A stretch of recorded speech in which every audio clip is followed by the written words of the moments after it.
Hey, welcome to the Influency Podcast. I'm Hadar, your host, and today we are going to talk about what to do if your mouth hurts when you speak in English.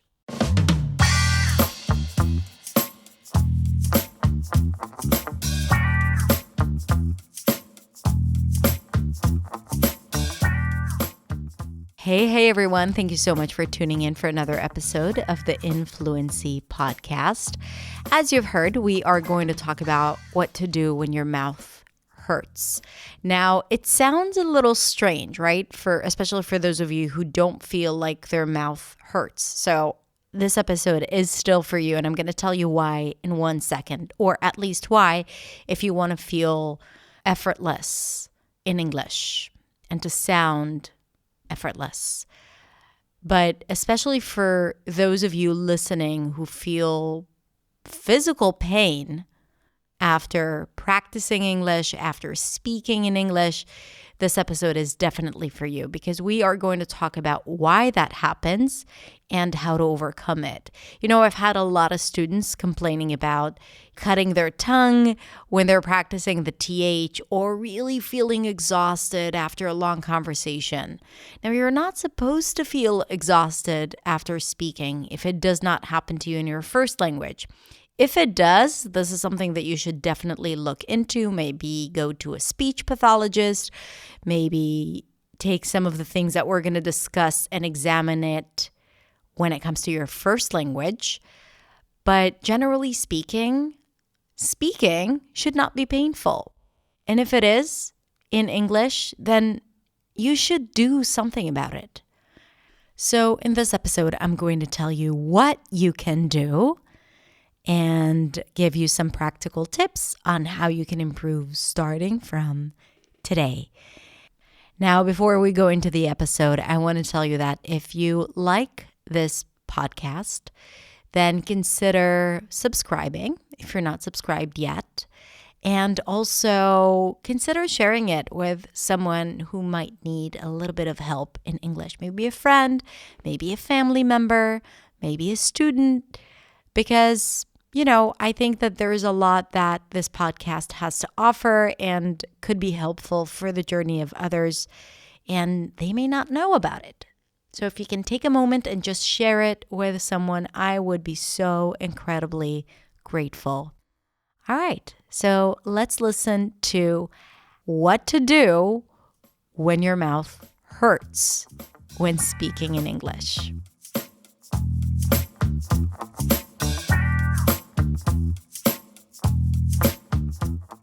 Does your mouth hurt when you speak in English? I remember when I was living in the US and I was working long hours, long shifts at the restaurant or at the bar, talking to people, I felt like at the end of the day, everything here was so painful.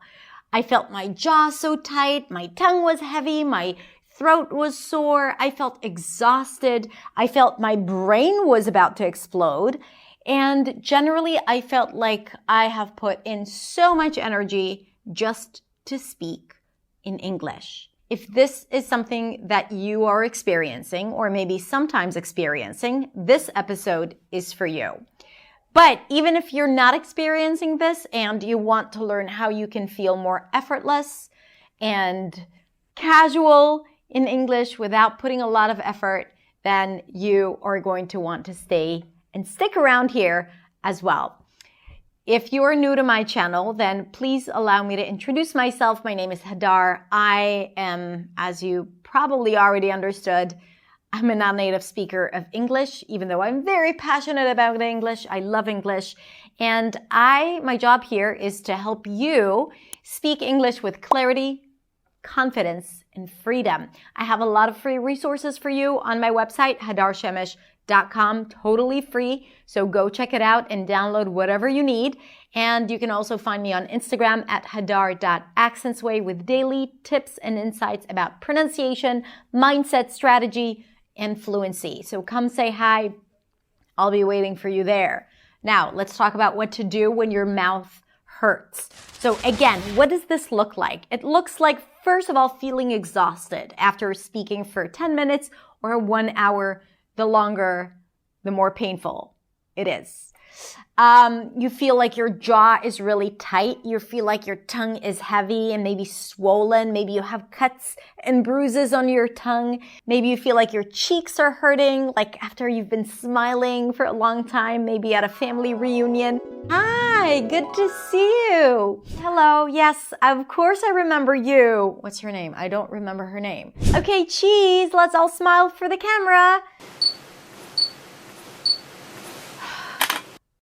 So you know this feeling. And also I think it has to do with the voice, like feeling like you are almost running out of voice and vocal power, and maybe your voice is a little hoarse at the end. So all of that happens, and I want you to know that it's okay, right? It's not just you. It's not just you, because I know that this has been the case for many of my students, and as you heard, for me personally. Thankfully, this does not happen again, and I'll tell you how and what has worked for me.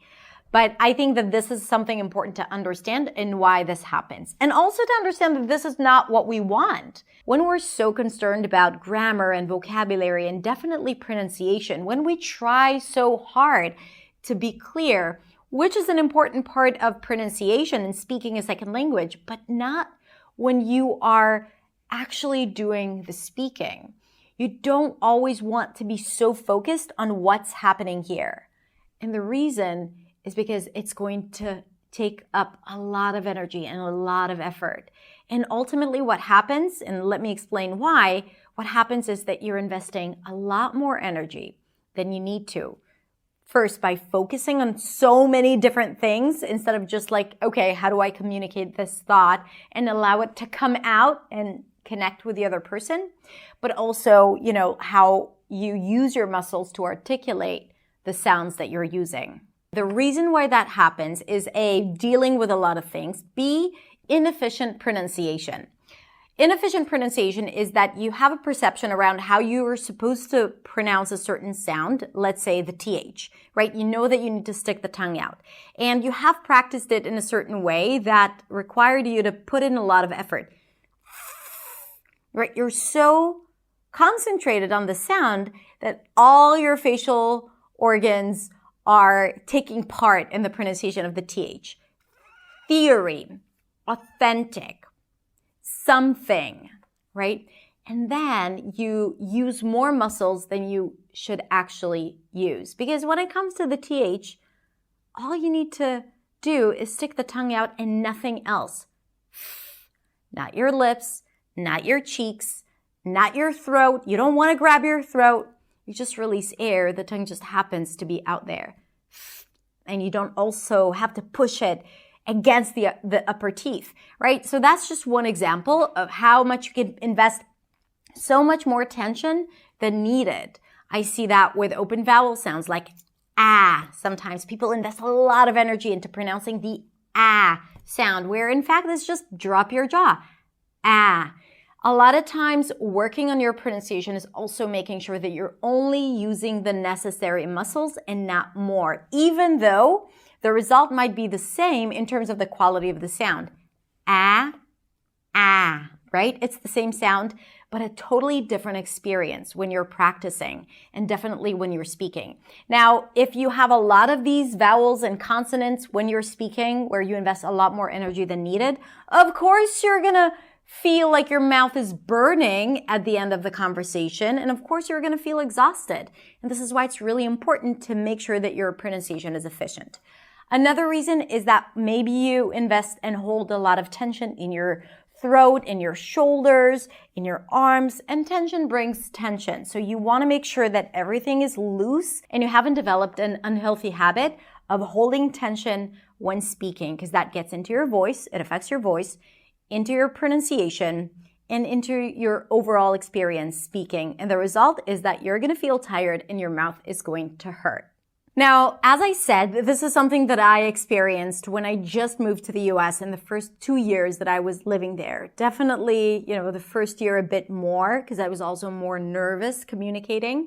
But this feeling of overusing my muscles was very prevalent in the first couple of years. Then I went to an acting school and actually had speech and pronunciation classes. And that's where I learned how to pronounce all the sounds of English. And I think that that's when I discovered how I was mispronouncing things or had a different perception around how to pronounce sounds. And the feedback I had received really helped me to let go of a lot of tension, a lot of unnecessary tension. Also, I was working on scenes and memorizing monologues. And in a way, I had to work with English a lot.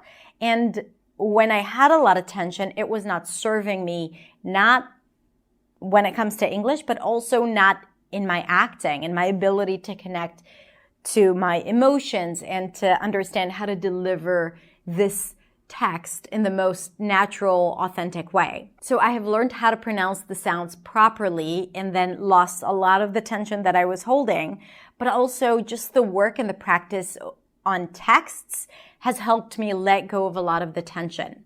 Another thing that helped me is that we had vocal classes, and in the vocal classes, we learned literally how to let go of tension, vocal tension and physical tension when speaking. And that also helped me understand how to become a vessel for my voice and how the articulation organs are just helping form the sound that comes out of my mouth. And I don't need to overdo it. So these two things, along with a lot of practice and a lot of speaking and a lot of text work, has helped me let go of tension and stress. And when I teach my students, for example, in my new sound program, I take all of that into consideration. So pronunciation is a big part of my training, not just because I think that, you need to know pronunciation or master pronunciation to sound like a native. No, but to speak efficiently and not to feel like your voice is on fire after speaking for a few minutes. So that is the main thing. And of course, to sound clear and build confidence. And when, you are confident in your pronunciation, that affects your fluency because you're more confident. You don't get stuck on things. So pronunciation is a big part of it. And this is why it's a big part of my training. So now I have a question for you. Does this happen to you? Do you feel pain when you are speaking in English? Does your mouth hurt? If so, let me know which part of it hurts the most. Is it the cheeks? Is it the tongue? Is it the jaw? That means tension here.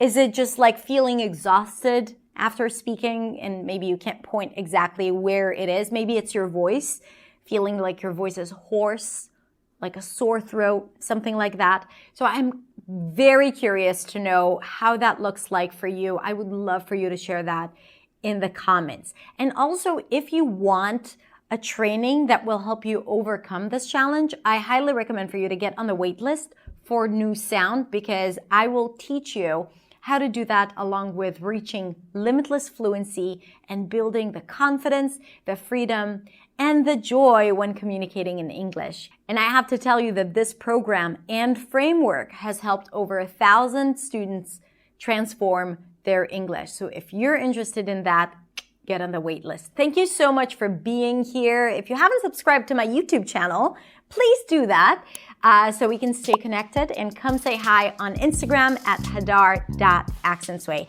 Have a beautiful, beautiful rest of the day. Take a deep breath, let go of tension, focus on just communicating who you are and what you have to say, and don't think so much about the form. Do it when you practice, not when you are speaking. Thank you so much for being here. I'll catch you next time in the next video. Bye.